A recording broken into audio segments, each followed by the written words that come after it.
Hare Krishna. So ಹಿಂದಿನ 4 ವಿಡಿಯೋಗಳಲ್ಲಿ ನಾವು ಮನಸ್ಸಿನ ಬಗ್ಗೆ ಮಾತಾಡಿದ್ವಿ. ಆಮೇಲೆ ಕೊನೆಯ ವಿಡಿಯೋನಲ್ಲಿ ಮನಸ್ಸಿನ ನಿಯಂತ್ರಣದ ಬಗ್ಗೆ ಸ್ವಲ್ಪ ವಿಷಯವನ್ನು ಶುರು ಮಾಡಿದ್ವಿ. ಸೊ ಹಾಗಾಗಿ ಇವತ್ತಿನ ಈ ವಿಡಿಯೋನಲ್ಲಿ ಮನಸ್ಸನ್ನು ನಿಯಂತ್ರಿಸಲು ಸೂಕ್ತವಾದ ವಿಧಾನ ಯಾವುದು, ಇದು ಪ್ರಶ್ನೆ. ಇವಾಗ ಮನಸ್ಸನ್ನು ನಾವು ದೈನಂದಿನ ದಿನನಿತ್ಯದ ಚಿಂತನೆಗಳಿಂದ ಅದನ್ನು ಮುಕ್ತಗೊಳಿಸೋದ್ರಿಂದನೇ ವ್ಯಕ್ತಿ ಅಪಾರ ಪ್ರಯೋಜನಗಳನ್ನು ಪಡಿತಾನೆ. ಅದರಿಂದ ಅವನು ಉತ್ಸಾಹ ಭರಿತನಾಗ್ತಾನೆ, ಉಲ್ಲಾಸ ಭರಿತನಾಗ್ತಾನೆ. ಅರೆ ಇದನ್ನ ಸಾಧಿಸೋ ವಿಧಾನ ಏನು? ಕೆಲವರು ಏನು ಮಾಡ್ತಾರೆ, ದೂರದರ್ಶನ ನೋಡ್ತಾರೆ, TV ನೋಡ್ತಾರೆ. ಇನ್ನೂ ಕೆಲವರು ಕುಡಿತ ಈ ರೀತಿ ಅಮಲೇ ಇರೋದು. ಇನ್ನೂ ಕೆಲವರು ಧ್ಯಾನ ಮಾಡುವ ಮೂಲಕ ಮನಸ್ಸಿಗೆ ಪರಿಹಾರವನ್ನು ಕೊಡೋದಕ್ಕೆ ಪ್ರಯತ್ನ ಮಾಡ್ತಾರೆ. ಇವಾಗ ಧ್ಯಾನದ ಬಗ್ಗೆ ಚರ್ಚೆ ಮಾಡೋಕ್ಕಿಂತ ಮುಂಚೆ ಈ ಯೋಗ ಅಂದರೇನು ಅಂತ ತಿಳ್ಕೊಳ್ಳೋಣ. ಪತಂಜಲಿ ಅವರ ಪ್ರಕಾರ ಯೋಗ ಅಂದರೆ ಇಂದ್ರಿಯ ಸಂಯಮ. ಮತ್ತು ಇಂದ್ರಿಯಗಳಲ್ಲಿ ಮನಸ್ಸನ್ನು ಮುಖ್ಯ ಇಂದ್ರಿಯ ಅಂತ ಕರೀತಾರೆ. ಹಾಗಾಗಿ ಯೋಗ ಅಂದರೆ ಮನಸ್ಸನ್ನು ನಿಯಂತ್ರಿಸೋದು. ಸೊ ಈ ಧ್ಯಾನವನ್ನು ಅಷ್ಟಾಂಗ ಯೋಗದ ಭಾಗವಾಗಿ ಧ್ಯಾನವನ್ನು ಮಾಡಲಾಗ್ತಾ ಇತ್ತು. ಅಷ್ಟಾಂಗ ಯೋಗ ಅಂದ್ರೇನು? 8 ಅಂಗಗಳಿವೆ ಇದರಲ್ಲಿ. ಯಮ, ನಿಯಮ, ವಿಧಿ ನಿಷೇಧಗಳು, ಆಮೇಲೆ ಆಸನ, ಕುಳಿತುಕೊಳ್ಳೋ ಭಂಗಿಗಳು, ಆಮೇಲೆ ಪ್ರಾಣಾಯಾಮ, ಉಸಿರಾಟದ ವ್ಯಾಯಾಮಗಳು, ಆಮೇಲೆ ಪ್ರತ್ಯಾಹಾರ, ಇಂದ್ರಿಯ ಸುಖಗಳಿಂದ ಸ್ವಯಂ ನಿಯಂತ್ರಣ, ಅದರಿಂದ ದೂರ ಇರೋದು, ಆಮೇಲೆ ಧ್ಯಾನ, ಧಾರಣ, ಸಮಾಧಿ. ಅಂದರೆ ಈ ಧ್ಯಾನ, ಧಾರಣ, ಸಮಾಧಿಯಲ್ಲಿ ಒಂದು ವಸ್ತುವಿನ ಮೇಲೆ ಮನಸ್ಸನ್ನು ಕೇಂದ್ರೀಕರಿಸೋದು. ಅದು ಮಾಡೋದಕ್ಕೋಸ್ಕರ ಹಿಂದಿನ ಎಲ್ಲ ಹಂತಗಳೆಲ್ಲ ಸಿದ್ಧತೆಗಳು. ಯಾವ ವಸ್ತುವಿನ ಮೇಲೆ ಕೇಂದ್ರೀಕರಿಸಬೇಕು? ಹೃದಯದಲ್ಲಿ ಇರುವಂತಹ ಭಗವಂತನ ಒಂದು ಅಂಶ, ಅಂದರೆ ಪರಮಾತ್ಮ ಚತುರ್ಭುಜ ರೂಪ ಹೃದಯದಲ್ಲಿದ್ದಾನೆ. ಭಗವಂತ ಚತುರ್ಭುಜ ರೂಪನಾಗಿ ಎಲ್ಲರ ಹೃದಯದಲ್ಲಿ ಆ ಚತುರ್ಭುಜ ಪರಮಾತ್ಮನನ್ನ ಧ್ಯಾನಿಸೋದು. ಅದು ಅಷ್ಟಾಂಗ ಯೋಗದ ಒಂದು ಉದ್ದೇಶ.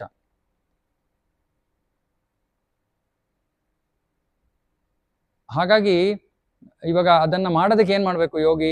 ಈ ಮೊದಲು ನಿಯಮಗಳಿವೆ, ವಿಧಿ ನಿಷೇಧಗಳನ್ನ ಪಾಲಿಸ್ಬೇಕು, ಕುಳಿತುಕೊಳ್ಳೋ ಭಂಗಿಗಳನ್ನ ಅಭ್ಯಾಸ ಮಾಡಬೇಕು, ಉಸಿರಾಟ ನಿಯಂತ್ರಣವನ್ನ ಮಾಡಬೇಕು, ಇಂದ್ರಿಯ ವಸ್ತುಗಳನ್ನಿಂದ ತನ್ನನ್ನು ತಾನು ನಿಗ್ರಹಿಸ್ಕೊಳ್ಬೇಕು. ಇದು ಬಹಳ ಮುಖ್ಯ. ಇದನ್ನ ಮಾಡದೆ ಹೋದರೆ ಬೇರೆ ಅಷ್ಟೊಂದು ನಮಗೆ ಪರಿಣಾಮ ಸಿಗೋದಿಲ್ಲ.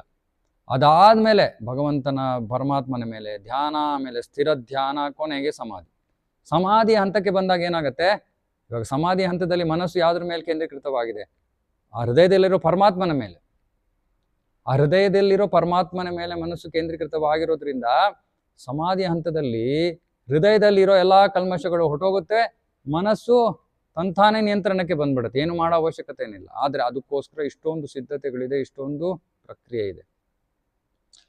ಆದರೆ ಈ ಒಂದು ಧ್ಯಾನದ ಪ್ರಕ್ರಿಯೆ, ಅಷ್ಟಾಂಗ ಯೋಗದ ಪ್ರಕ್ರಿಯೆಯನ್ನ ಭಗವದ್ಗೀತೆಯಲ್ಲಿ ಕೃಷ್ಣ ಅರ್ಜುನನಿಗೆ 6ನೇ ಅಧ್ಯಾಯದಲ್ಲಿ ವಿವರಿಸ್ತಾನೆ.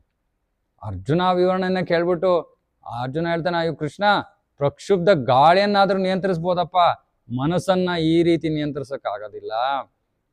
ಏನಾದ್ರು ಬೇರೆ ವಿಧಾನ ಹೇಳು ಅಂದಾಗ ಕೃಷ್ಣ ಹೇಳ್ತಾನೆ, ಇಲ್ಲ ಸಾಧ್ಯ ಇದೆ.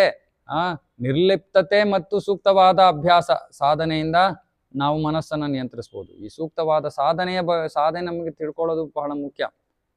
ಇವಾಗ ಪ್ರಭುಪಾದರು ಹೇಳಿದ್ರು, ಆಧುನಿಕ ಯುಗದಲ್ಲಿ ಅಷ್ಟಾಂಗ ಯೋಗ ಪ್ರಕ್ರಿಯೆ ಅಪ್ರಾಯೋಗಿಕ ಆಗೋದಿಲ್ಲ.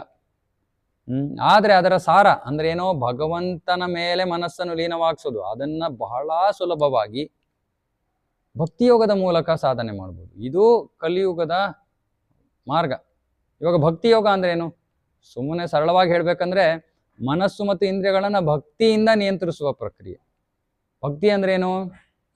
ಭಕ್ತಿ ಅಂದ್ರೆ ನಮ್ಮ ಚಟುವಟಿಕೆಗಳನ್ನು ನಾವು ಭಗವಂತನ ಸಂತೃಪ್ತಿಗಾಗಿ ಅರ್ಪಿಸೋದು. ಮಹಾನ್ ಭಕ್ತರು ಶ್ರೀಲ ಪ್ರಹ್ಲಾದ ಮಹಾರಾಜರು ಅವ್ರು ಹೇಳ್ತಾರೆ, 9 ಭಕ್ತಿ, 9 ವಿಧಗಳಿವೆ ಭಕ್ತಿಯಲ್ಲಿ. ಅದರಲ್ಲಿ ಮೊದಲ 2 ಪ್ರಕ್ರಿಯೆಗಳು ಶ್ರವಣ, ಕೀರ್ತನ. ಶ್ರವಣ ಮಾಡೋದು, ಕೀರ್ತನೆ ಅಂದ್ರೆ ಬಾಯಿಂದ ನಾವು ಭಗವಂತನ ಗುಣಗಾನ ಮಾಡೋದು. ಯಾವ ತರ ಕೀರ್ತನ? ಹಲವಾರು ಬಗೆಯ ಕೀರ್ತನೆ ಇದೆ. ಇದರಲ್ಲಿ ವಿಶೇಷವಾದದ್ದು ನಾಮಕೀರ್ತನೆ. ನಾಮಕೀರ್ತನೆ ಅಂದ್ರೆ ಭಗವಂತನ ಪವಿತ್ರ ನಾಮಗಳನ್ನ, ಅಂದ್ರೆ ವಿಶೇಷವಾಗಿ ಕಲಿಯುಗಕ್ಕೆ ಶಿಫಾರಸು ಮಾಡಲಾಗಿರೋ ಭಗವಂತನ ನಾಮ ಹರೇ ಕೃಷ್ಣ ಮಹಾಮಂತ್ರವನ್ನ ಜಪಿಸೋದು. ಇವಾಗ ಸಂಸ್ಕೃತ ಪದ ಮಂತ್ರ, ಮಂತ್ರ ಅಂದ್ರೆ ಏನು? ಮಂತ್ರಾಯತೆ ಇತಿ ಮಂತ್ರ ಅಂದ್ರೆ ಮನಸ್ಸನ್ನ ಉದ್ಧರಿಸೋದು ಅಥವಾ ಮನಸ್ಸನ್ನ ಮೇಲಕ್ಕೆ ಏರಿಸುವಂತಹ ವಿಧಾನ ಮಂತ್ರ. ಕಲಿಯುಗದ ಮಂತ್ರ ಹರೇ ಕೃಷ್ಣ ಮಹಾಮಂತ್ರ. ಅದು ಹೇಗೆ ಗೊತ್ತಾಗತ್ತೆ ಅದು ಕಲಿಯುಗದ ಮಂತ್ರ ಅಂತ? ಹಲವಾರು ಉಪನಿಷತ್ತುಗಳಲ್ಲಿ ಇದರ ಬಗ್ಗೆ ಉಲ್ಲೇಖ ಇದೆ. ಒಂದು ಉಪನಿಷತ್ತಲ್ಲಿ ಹೇಳ್ತಾರೆ, ಹರೇರ್ನಾಮ ಹರೇರ್ನಾಮ ಹರೇರ್ನಾಮ ಏವ ಕೇವಲಂ ಕಲೌ ನಾಸ್ತ್ಯವ ನಾಸ್ತ್ಯವ ನಾಸ್ತ್ಯವ ಗತಿರನ್ಯತ. ಅಂದ್ರೆ ಅರ್ಥ, ಹರಿನಾಮ ಹರಿನಾಮ ಹರಿನಾಮ ಒಂದೇ ಸಾಧನ. ಕಲಿಯುಗದಲ್ಲಿ ಬೇರೆ ಮಾರ್ಗ ಇಲ್ಲ, ಬೇರೆ ಮಾರ್ಗ ಇಲ್ಲ, ಬೇರೆ ಮಾರ್ಗ ಇಲ್ಲ.